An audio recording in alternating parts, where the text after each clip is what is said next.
All right, what's up, guys? Welcome back to the show, Living the Dream.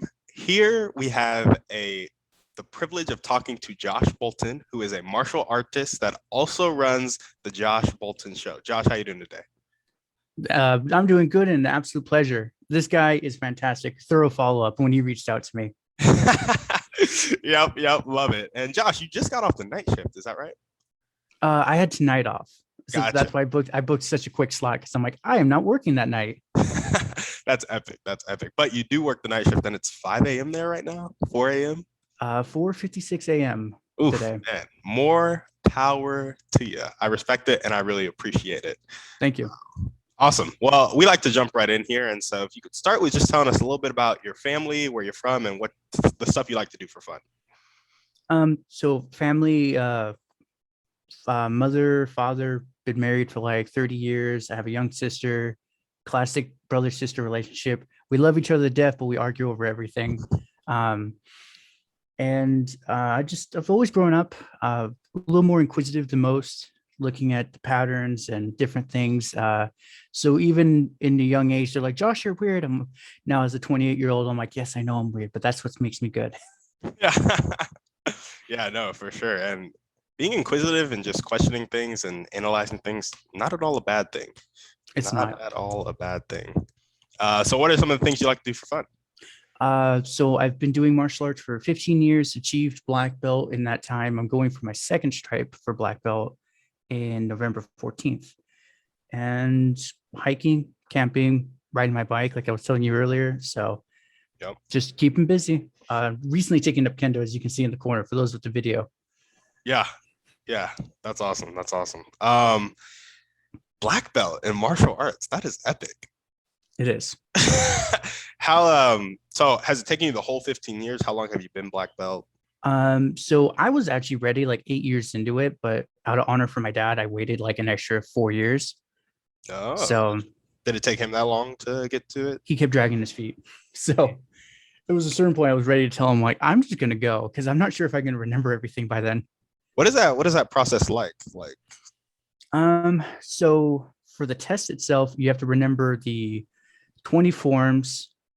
Like I think for me, I over did it. There's like these defensive techniques, like in the military, they say punch, punch, kick kind of thing. So it's like their version of the punch, punch, kick, whatever insert here. And then like we have fancy like blocking systems. So remembering all that while they're pretty much running you through an 8 hour Navy SEAL workout. Oh wow. So yeah, that's why I'm riding more because I need to get my cardio up, especially with Corona. My lungs are not as good as they used to be. Yeah, yeah, dude. That's something I'm like. I used to play football and we'd work out so frequently. And now that I'm kind I of on my own, it's hard to be consistent with it. It is, and I used to watch the football players. They like Hell Week was not even hell. It was the week after. Once they're tired, they had to keep going. Yeah. Yeah, exactly. It would be rough sometimes, but all right. So what is your occupation? What are you doing for work right now? Currently, I work at a local grocery store as a janitor. I'm the guy that goes in and makes the floor all shiny and pretty Yeah. after everyone's just thrown gum and whatever on the floor. But my goal is to get to the point I'm learning trading and business to start my own enterprise in whatever it is and successfully transition out of the rat race. So I love it. Dude, you said rat race. I'm like, oh, I know we're kind of on the same page here. Now, trading in business, tell us a little bit about what type of business, what type of trading. Are you talking day trading, swing trading, just long-term investing? So for me, as I've studied all of them, and I prefer what's called trend trading. As long as it's moving in a general direction, you just keep the what stock option, whatever. Day trading is so insane. Like within a minute, 300 things could just go off, and you have to learn to keep cool. And I'm just like, no, that is too Yep. stressful. Yep. Yep. Um, so the reason I for that is it inspired from the March 2020 crash for COVID. I was sitting there going, why are some people dancing in the street since this best thing since sex, and some are crying like Beelzebub just entered the room? And I'm sitting there going, there's something to this. And that started, figured out trading, futures, and all that. Then I realized, okay, if I'm buying stocks, I'm buying a business. How does business work? Realized it's a lot of mindset. I was like, okay, but how does that work? A lot of it's spirituality. So I just kept going down this rabbit hole. Yeah. Yeah. No, I love it. I love it. Okay. So learning trading, learning business, and how are you going to apply business to your trading endeavors, if at all? Oh, and trading, if you do it correctly, it is a business. You have to focus. You can't just like buy a GameStop stock and just be like, oh, I think it's going to go up. When you, if you look at it as a business, you bought right at the top, right before it crashed, kind of thing. Yeah. Yeah. No, I love it. Looking at trading as a business. You and my brother would love to have a conversation because he is also a trader. He's a day trader. So he's doing Oh, the okay. crazy, like something can pop off in 2 minutes and he can either Oh, that's lose scalping. 2% of That's his account. scalping. Yeah. Like he like He buys a lot. That's dangerous. I don't like it. it's very strange because he day trades, but he scalps, as in he'll be in a trade for like 5 to 10 minutes, but he risks 1 to 2% of his account, and he only takes a couple trades a day. So you should talk to him more about his strategy. But That'd be interesting. Okay. yeah, well, that's awesome, man. That's awesome. So looking at trading as a business, I love it because he says similar things, and so do other professional traders. And I think a lot of people don't understand that. You really do. Like, I don't know if you can see it, but there's some books behind the post here. Oh yeah, Oh, there we go. so a lot of them, they all say it like you have to have strict rules like a business. If this happens, abort mission, don't ask questions, just cut it, kind Yeah, of thing. yeah, And so it's just as I've read it, and I'm like, okay, this I have to, even though it's a hobby right now, I have to treat it like a business. yeah, yeah. No, for sure. I feel that. And so tell us a little bit more about the Josh Bolton show. So kind of like your show, I started in January of 21, and I've just been talking to all walks of life. I started off as business just to pick these brilliant luminaries in the field, brain for free for an hour. And some of them even told me like after the call and the recording's done, they're like, that was a $30,000 call, by the way. And I was like, um, do I owe that money? They're like, no, because of the show, it's free. And I'm like, whew. I'm Yep. like, I would say my salary, that's brutal. Yeah. Yeah, no, for sure. But then I've gotten to talk to awesome characters. This guy named Jeff Bearden, he used to be a wrestler back in the 80s. We were talking about him, how he met Andre. He even got I think he even said he got to wrestle him at one point. Then all the different, because he was, I guess in the 80s, there was this whole thing about wrestling, and the American wrestlers were not paid that much. Oh, really? So he went everywhere other than America. And he was telling me how he, like, 5 times he got stabbed and almost killed. Someone threw a lead tire at his head. As he's going somewhere in India to get to like Pakistan or something, where his next event, a train bomb goes off. Oh my gosh. And I'm sitting there and I told him, like, this is just typical Tuesday. He's like, oh yeah, for a wrestler back then, typical Tuesday. Dude, that's crazy. And then the next day I interviewed a pretty much the American CEO of for the investing company UBS. So I go everywhere. Yeah, I love it though. That's awesome. That's awesome. Goes everywhere with the show. I'm digging Yep. it. And so tell us a little bit about your motivation. What keeps you going with the trading, the janitor job, the podcast, just getting you up in life and keeping you focused every day. Keeps me motivated. Knowing as long as I work hard now, I can have my easy life. It's not going to be easy, but it will be simpler. Either way, you kind of get it. Just hustle hard, save your money, and in the future, when you do decide to actually slow down and retire, you have so much cash flow you don't even know what to do with it. That's the plan. Is just build up multiple streams. I'm actually considering getting into YouTube and blogging. I actually have a class Wednesday on how to successfully write for income. So it's just building multiple streams. I know it takes at least 2 to 3 years to successfully mature to finally see something. So Yeah. just waiting it out.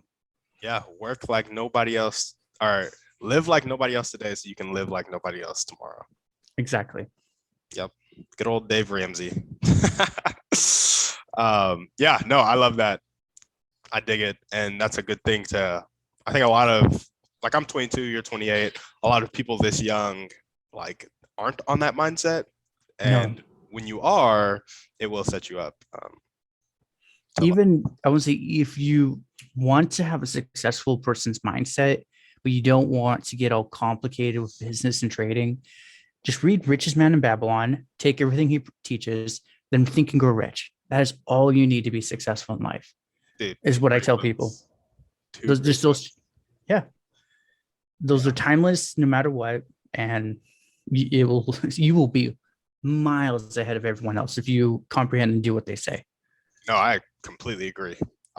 It's simple and it can be simple. We don't have to make it complex. Okay, well, now let's jump in. This is my favorite part of the Okay. podcast. Go into your dreams. What are your dreams, lifelong goals, bucket list items, the things you want to do? So my dream is to get to the point, like I was saying earlier, I have enough cash flow. If I just, I mean, I wouldn't, but it's just say I want to disappear for a month just to go to Bora Bora or whatever. I have enough money. My business is paying me. I can just disappear. I mean, obviously, maybe we can most of disappear, but it just get to that point where I have so much money coming in, even if I'm not physically working, I can just step away for a while. Yeah, yeah, I feel that.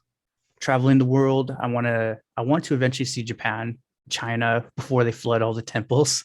Um, Russia, Ireland. Oh, there's a huge, just like pretty much all the continents I want to see at least once.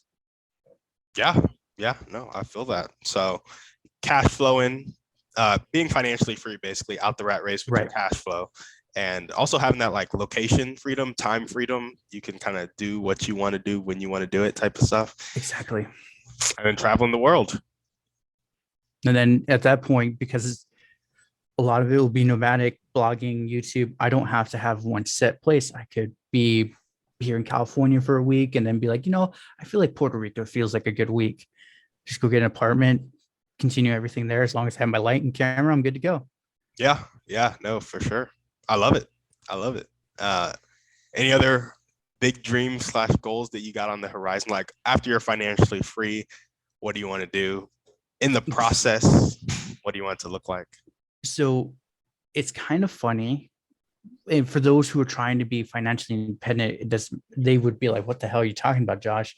I want to get to the point where I'm making so much money that I actually, it's not like for tax advantage, just give it to a nonprofit to help communities. By this one guy interviewed, and he even asked the same thing. And he's like, what's your goal? I said, well, I explained it to him. He's like, oh, you want my goal. So you want to make so much money, you give it to a nonprofit. I've personally bought an apartment as long as the tenants can pay the minimum, whatever it is to pay for the mortgage.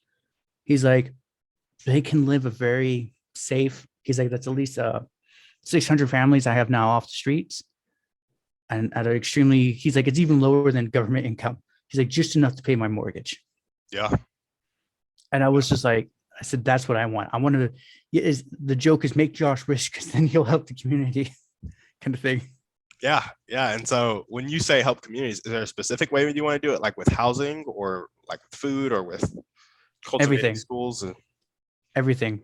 Housing is the easiest I can like focus on, but eventually set up food banks. Working at a grocery store, I get disgusted with how much food waste there is, and the general population never sees it. Yeah, So it's like, how do we get it to where an incentive for the business to not throw away 1 day old like lettuce because it hit the floor? It's like yeah, kind of thing. Help people, help with education, especially help the teachers. They're so underfunded, but they expect to do so much. Just set up a slush fund where it's like, obviously don't abuse it, but if you need some money, call this person. We'll send you an extra 1,000 for the year, kind of thing. No interest or anything. Just as long as you do it for the school, it's yours. yeah, yeah. Love it, love it. Well, awesome, man. I guess this is a question I didn't have added in the scripted question, so if you don't have an answer, that's fine. But when you picture your ideal day post financial freedom, what does it look like? So it will still be working, but it's I'm not stressed. I'm not freaking out like literally like a rat in a cage, just going like shaking everywhere. I could be in LA at 10 a.m. By 2 p.m. I'm in Tennessee doing some speech, and then get back to wherever I live and just with whoever my partner or just my dog, who knows at that point. And just sit, relax, drink, have a good meal, and go to sleep. Yeah, yeah, I love it. So just a not stress day, just kind of low Exactly. chill. Your emotions are stable, and Right. you're like doing what you love to do. Exactly. Love it, love it. And so now this is I think this is the most important question for the audience. What caused you to take that first step towards your dreams? So, okay. I want to say, where are your stance on COVID, by the way? What are my stances on COVID? Yeah. I honestly, this is gonna sound really bad, but I don't think about it too much. Okay. I was just worried. It like Just so, yeah, doesn't I affect got it at work, and essentially the whole shit hit the fan. My boss was trying to get me in trouble for COVID that I got from the job site, and it was just one of those. We had a very dick supervisor. Mm. I'm trying to like be terrestrial and not like cuss up a storm, but it's he essentially came in the next day because I'm really hard to kill too at times. And so I'm in the heat of COVID, having hot flashes, shaking like a dog, and I'm trying to clean the store. And finally, I collapsed literally on the job. And so my boss sent me home. I came back to talk to my manager at the time, and the supervisor showed up of the district and pretty much said, "Oh, you're expendable. We can get someone in by tomorrow and do your job." And I essentially told him, "All right, do it. Let's see if you can actually convince someone my age and younger to come in for $14 an hour to scrub shit off a toilet and be yelled at all night. Let's see if that really works." And he came in the next day for something, and I looked at him like, "Oh, so you didn't get someone, so I can keep my job?" And he just like pissed, just walked right up to the office. And that's when I sat there and I said, I need to, once I recover from this, and need to figure out a way to get out of this. So that's now my thing I hold. It's like, I will not be in that situation again. Where somebody calls you expendable. Mhm. Gotcha. Yeah, that reminds me of an entrepreneur who had I think it's Mr. Wonderful. Do you know what his actual name is? Yes. It's like Kevin. Kevin O'Leary. Kevin O'Leary. Yep. I think he was the one who had a job when he was like 14 or something like that. And he was I think like, it was cat food too. yeah, yeah. And like he was like paid to Interview people at like under 14. He's driving around talking to, like, he was talking to this old lady and all that. And I watched his video. It's funny. yeah, yeah. Anyway, she told him to do something he wasn't supposed to do. And he was like, I'm not paid for that. She's like, I own you when I pay you, basically, or something like that. And he was like, Yeah. And that was the last time I ever worked for somebody. And so he thanks her to this day or whatever. But that is a good like point of motivation and a good thing to make you take that first step. Like that dissatisfaction with your current situation, like once it reaches that critical threshold of like, okay, enough is enough, you go take that first step. And it's more important that you take the first step than your fear of taking the first step. And honestly, like, I actually want to start a podcast back in 2017 when Joe Rogan was at his like peak of everything. But I was scared of the Twitter mobs. I'm like, they're gonna, like, my head's gonna roll. I'll lose my all potential employment. Now I realize there's plenty of jobs. They don't care. There are some jobs they pay you a fortune, but they also like treat you like shit. But they'll hire you. They don't care. Yeah. So that's the but that was my fear back then. Now as doing it in 2020, 2021, I joke with myself and sometimes my guests, I'm like, please cancel me. That's free advertising. Dude, honestly, Grant Cardone talks about get you some haters because they'll do a bunch of advertising for you and just such a different audience space, but I love it. So somebody told you that you were replaceable, and that like motivated you to like, okay, I'm taking It's like that I got to first do step. it. Just and now that I've situation of work, essentially they're cutting hours again with COVID, but I'm now writing up a story, writing up blogs. That's where I said I'm getting into the video part. I was mentioning earlier, editing's a bitch though. Yeah, yeah, that's why I don't do it. So I mean, it is what it is, and it's like one thing I will say I've learned that I think will help you out as you like continue to scale, continue to think about business. Like everything in life that is accomplished is done, that is good and worth accomplishing is done with many people. And Oh so yeah. like I've recently hired a virtual assistant for the podcast, and now we have like 25 guests interested in coming on, and I'm trying to ramp it up to the point where it's daily. And it's like no way that would happen me doing it on my own. Oh God, no. But it's like as you like hire out and outsource and like just partner with people really, because that's what it is when you hire an employee. You're like partnering with somebody in your business. Um, it like really helps you out. And so if editing something that you don't like to do that doesn't like give you energy, find Video a way to, editing. yeah, I don't understand it. Audio, I'm kind of like you. I'm relatively hands off. I just find a point, cut it there, put the intro and any message beforehand, send it. yeah, yeah. But no, I feel that just find a way to outsource it as quickly as possible, which means you kind of need that cash flow coming in. But it's like once you can make that happen, Oh, yeah. Then the world's your oyster.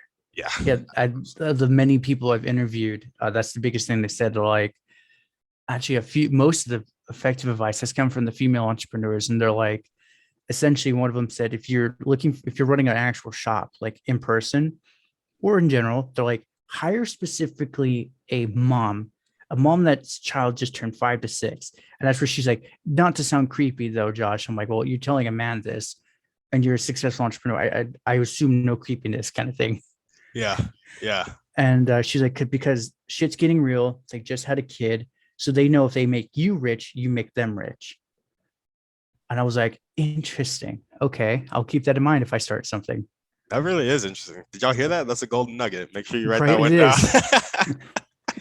is. That's awesome. That's awesome. I love it. Okay, well, we're gonna go ahead and hop to our next question. All right. If you were able to name a few people you could meet right now that could help you get closer to your dreams, who are they and how would they do it? Oh, that's Buffett for sure. Would love to pick his brain.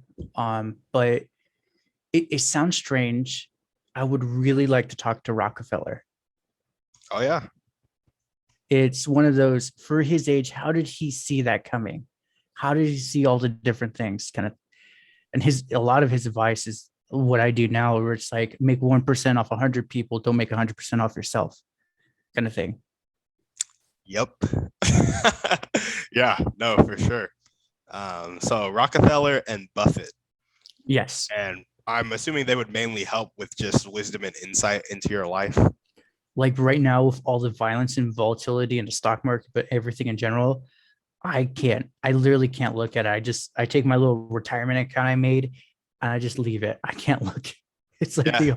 how just ask Buffett, how do you withstand those terrible whips kind of thing?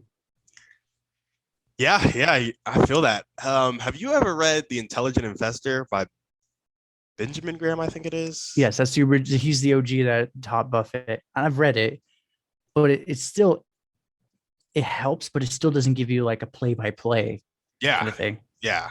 It was over my head when I read it. I won't lie. But it's something you got to read a couple times. But yeah, man, Warren Buffett just has such confidence with his stock picks. He's like, I just know in 40 years this company's gonna do well. Doesn't bother me. And they're on sale right now, so I'm picking it up. Yeah, exactly. He's just yeah. I do you know who Eric Thomas is? I've heard the name. Can you He's, enlighten me? yeah, he's a motivational speaker. He has a playlist on Spotify, and it's like a 3-minute clip about Uncle Warren, and it's about Warren Buffett and how he's saying routine is the heart of who you are. And Warren Buffett's routine is to wake up and like read 6 hours per day. And he was telling Eric that he reads for 6 hours a day, and knowledge compounds like money compounds. Hmm. And so he sees stuff that other people can't see. And so he finds ways to make money that other people can't find. And so that's why he is where he's at. It was just a good little nugget of like, We'll see. I think it's like the Atomic Habit. I haven't read it yet. I'm thinking I'm gonna buy the book, but it's you just incrementally increase yourself 1% a day. By the end of the year, you'll be 356% better than you were 1 year ago. oh Keep yeah, that up. I think it was like you keep it up for 3 years, you're like 1,200 something percent than you were before. And I'm like, see, if you looked at it 3 years from now, you'll be like, well, it just happened. It's like, no, that it happened every day. Just yep, boom, boom, boom. consistency. That's it's really the key: consistency and persistency. Yeah, And eventually, the market has to give for you. yep, absolutely. I love it. Okay, what All is right. one or two things that people outside of Warren Buffett and Rockefeller can do to help you right now? That's hard. And the most important one or two things, not just one or two things, the most I important. would say it's like advice, or we're talking in general, like actions. I err on the side of action, but advice works too. Well, I'd say we get smarter and actually huddle up over topics instead of being so divided. There's so many things going on right now. If we can't get certain obstacles in check, uh, at least human existence will not exist in like 50 years. That's So, fair. That's fair. I mean, the Earth's going to continue no matter what.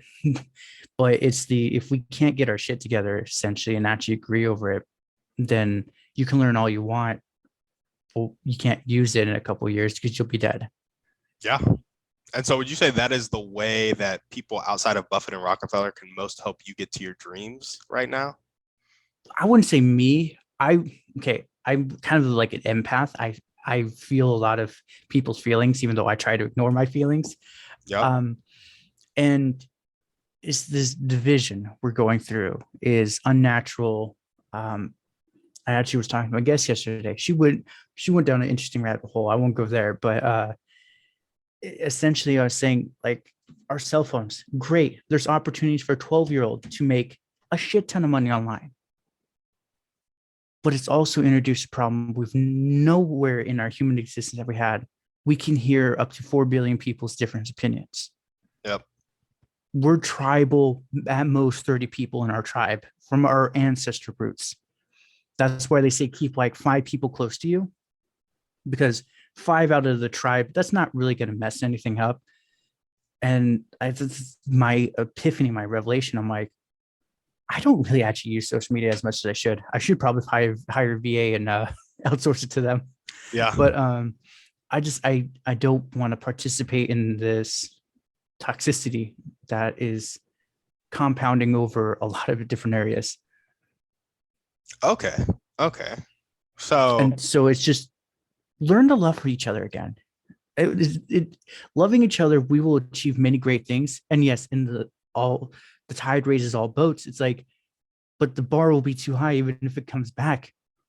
We're all successful, kind of thing. yeah. Or we're all happy, which is I consider success. Yeah, absolutely. So would you say you have that community of people right now that are all like loving each other, supporting each other in growth kind of minded things, or is that kind of lacking in your life right now? Oh, so I have my martial arts instructor. He's pretty much like my second father now at Yeah. this point. And so he pushes me, but also one of the guests, I don't remember. I've had so many, I don't remember a lot of them. I remember the topics though. And I pretty much told them, they asked a similar question, like, who do you keep by? I'm like, well, my parents, because I live with them. It's hard to live on minimum wage in California. And they're like, yeah. I said, so they're very successful, very open to me trying things. And I said, pretty much my podcast guests who are successful entrepreneurs. So I'm like, I'm pretty much set to succeed. It's just a matter of time now. Yeah. Yeah. No, I love it. I love it. Awesome. Well, yeah, I was just curious because I feel like you're huddle up and not be so divisive and like learn to like love each other and support each other. Kind of is like a way for people to help you, because I'm like, the more people that do that for us in our life, the more successful we'll be, you know, and the more people we do that for. And so, And the biggest trick, I learned this years ago, and I didn't realize this is what my instructor showed me. Is he would give away these free shirts. It cost him like $5-10 to print them, kind of thing. And I'm like, why are you giving that expensive shirt away? And he's like, well, it'll be with time. And he was trying to explain the marketing. Essentially, he's like, they'll feel guilty that they took what they feel is a $20 shirt from me. So they'll at least buy a month. Once they get in, he's like, once they're in, I got them, kind of thing. He's like, yeah, technically on paper, I just lost $100. He's like, but give it 3 months, I just made $1,000. Yep. And that's where I'm like, he said, plus my shirts are soft. People wear them all the time because they're soft. He's like, so I give him an added bonus of an awesome shirt they never had before. Yeah. Yeah, no, for sure. I love it. I love it. Awesome. Well, the next part of our show is the Thriving Three.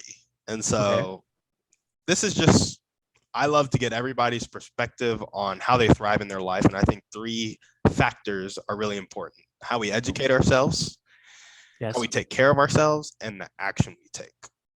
I think those are 3 very important things. So my first question for that is, what is your favorite book, podcast, show, just type of media to consume, and your favorite in that category? So if your favorite is books, what's your favorite book? So books is the Don Diallo Investor. Essentially, it's Warren Buffett's strategy, but simplified. As far as podcasts, I don't have, it's strange. I'm a podcaster. I don't listen to that many podcasts. I listen to this thing called the Tech Meme Ride Home. It's everything about tech news, summarized in like 20 minutes or less.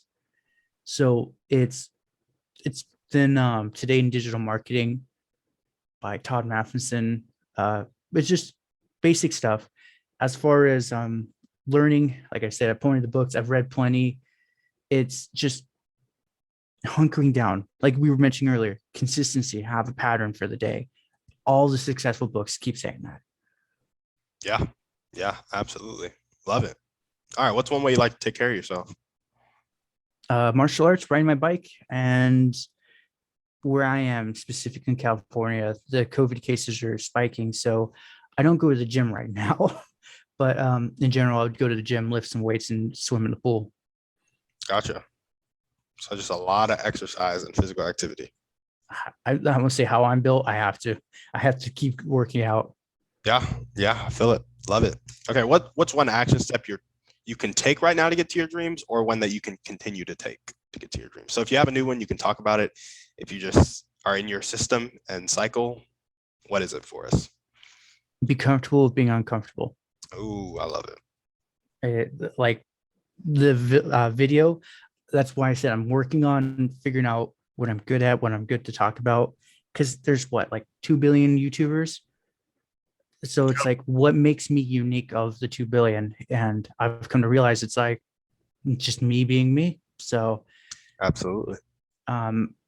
That's where I'm very uncomfortable. As silly as it sounds, I'm very camera shy. Really? Extremely camera shy. I was sitting here because my internet was down. Actually, it just came up like 15 minutes before our interview started. So I'm sitting there freaking out. I downloaded Zoom on my phone. I'm like trying to figure out the right lighting and angle. And something came up. I'm like, whew. But yeah, I was just worried because I'm like, oh, the angle is going to look bad. I'm straightening it out, so I'll say it. I have not the straightest teeth. Yeah. I have Smile Direct Club. They're going to work with me and straighten it out. But that was my biggest thing doing YouTube videos. People are going to make fun of it. And that's where my one buddy sent me this YouTuber, Boogie something, 5, blah, blah, blah. And he's like, he had classic hillbilly teeth. And I'm like, oh, the missing like gingivitis and all that. And he's like, yeah. He's like, but he made a lot of money. Finally, he straightened his teeth. Well, he had to get Venadiers drilled in, but he's like, now he's super happy. He's smiling. Before he'd like cover it as much as he could, but he's like, no one really cared about the teeth. It's your personality they care about. Yeah. And that hit hard. And I was like, oh, you're right. And then he brought up Nicolas Cage. He's like, Nicolas Cage had classic British teeth. He's like, classic British teeth. And Yeah. he's like, he's successful. He's like, he's also not acting anymore because of a few bad choices of movies. But he's like, he successfully transitioned his teeth over, and I'm like, okay, it's just consistent grind, keep exercise, wake up every day, read your books, make your content, send it, and then believe it'll work out. Yeah, man. I love it. I love it. And so I like to hear this quote. It's like, done is better than perfect. Mhm. That's one quote I really like. And then another thing, another concept I really like is I think it's in the Four Agreements, but it's that nobody is really focused on us. Oh, that's the biggest one I've come to realize. You think everyone cares and is looking at you, but they're not. Yep. They're the only time they may care or look at you is if you drastically disrupt their current reality. Exactly. So like what I like to do is randomly yell at people for fun just to see what happens. And like clockwork, they put their phone down and be just like, so I've just come to realize if you don't bug them, they're not going to notice you. Yeah. Yeah. That's a good sales concept too. But yeah. Yeah. Randomly yell, free food. Yeah. Um, yeah, but like people aren't worried about you to the extent that like even when they do criticize you, it's coming from like something they feel about themselves, Oh, yeah. Oh, which that's the is biggest one. yeah, it's such a good concept because like if somebody like starts being like overtly like racist to me and just like really cusses me out and calls me the N word and like a bunch of stuff, it's like I can just tell that they're hurting, so I don't need to like have them ruin the rest of my day, if that makes sense. Yeah, they're struggling with something. I was one of the books essentially when they get emotional like that, something within them triggered, but they don't know what it is. So they're lashing out at you because you triggered them. Exactly. So it's actually kind of a compliment, as as bad as the saying they would call you, but it means Yeah. that you tickled their brain in just the right way. That you're gonna be Yeah, no, exactly. I feel that. And so before we sign off, okay. I got one more question for you, and it is what is the age you're shooting for financial freedom, and what's your financial freedom number if you have those two? So 31, start the successful transition to my business. By 39, I will not have to worry about anything. So 39, 40 is the goal. I feel that. I feel that. Love it. Well, all right, man. Thanks for coming on the show, Josh. And Absolute pleasure. yeah, if you're listening to this and you resonated with anything Josh said, you're also on the financial freedom grind, reach out to him, connect, because relationships and action is how we make things happen. Hold him accountable to his financial freedom goals. Check up with him. Make sure he's doing what he needs to do and help him in any way you can. You know, help him with the podcast, help him with any trading tips you have, or learn from him, because giving him the opportunity to teach is also a great way to make sure that he knows what he's talking about. 100%. Yeah, absolutely. So thank you guys for listening to the show. Josh, thank you so much for being on the show. And I hope you have Thank a great you. rest of your day. You too. All right.